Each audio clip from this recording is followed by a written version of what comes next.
అంటే ఇక్కడ ఒకటి కూర్చోండి బ్రదర్, ఇక్కడ ఒక విషయం దయచేసి తెలంగాణ ప్రజలందరూ కూడా గమనించాలి. నేను కీలకంగా ఉన్నా మీరు రాసింది, నేను కీలకంగా లేని ఏం లేదు.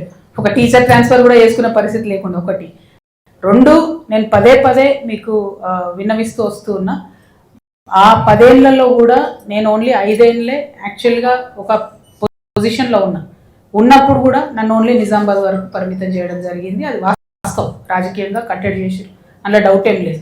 కాబట్టి ఇప్పుడు ఇక్కడ RRR అలైన్మెంట్లో మరి అట్లా అంటే బీఆర్ఎస్ పార్టీ నేతలే 100 పేర్లు చెప్పారు నేను పోయిన దగ్గర, రైతులు కానీ ప్రజలు. సో నేను అట్లా కక్షపూరితంగా ఇదైంది అదైందని మనం చెప్పడం లేదు. నేనేమంటున్నా, అలైన్మెంట్ మారిన మాట వాస్తవం, ప్రజలకు అన్యాయం జరిగిన మాట వాస్తవం. నిన్న ఓపెన్గా నేను చెప్పిన, మీకు రైతులకు బేడీ లేచింది బీఆర్ఎస్ ప్రభుత్వం అనే విషయం నాకు తెలియదు, నన్ను క్షమించండి అని కూడా ఓపెన్గా చెప్పిన. ఎందుకంటే చేసిన తప్పు, అందులో నా పాత్ర ఉన్నా లేకున్నా నేను ఆనాడు ఆ పార్టీలో ఉన్నా కాబట్టి ఆ పాపంలో నాకు కూడా భాగం ఉంటుంది. రైతులకు బేడీ అన్నది ఏ ప్రభుత్వం చేసినా తప్పే, 100% తప్పే. అది కూడా వాళ్ళ భూమి గుంజుకుంటా వాళ్ళకి బేడీ లేసుడు అన్యాయం కాకపోతే.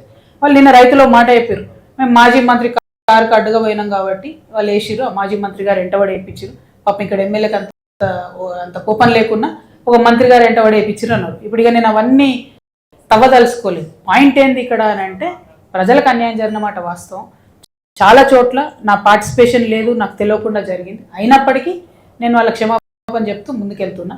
నమ్మకం అనేది నేను చెప్పడంతో రాదు, మాటలతో రాదు. నా ప్రవర్తన ఏంది, నా నెక్స్ట్ ఎజెండా ఏంది, నేను ఎట్లా ముందుకు పోతున్నా అన్న దాన్ని చూసే రైతులు నమ్ముతారు. టైం పడుతుంది దాన్ని.